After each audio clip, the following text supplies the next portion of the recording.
strong wind and prophecy in the Bible. Did you know that the Bible describes several cases in which before the prophet received the prophecy, there was a strong wind? And here is what is written in the book of Ezekiel. And I looked, and behold, a whirlwind came out of the north, a great cloud, and a fire enfolding itself. And a brightness was about it, and out of the midst thereof as a color of amber, out of the midst of the fire.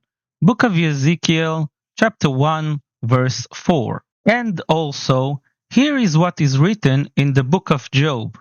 Then the Lord answered Job out of the whirlwind and said, Who is this that darkened counsel by words without knowledge?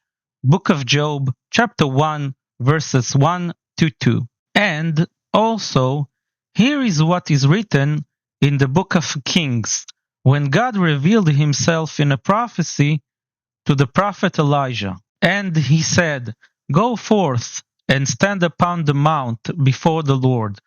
And behold, the Lord passed by, and a great and strong wind rent the mountains, and brake in pieces the rocks before the Lord.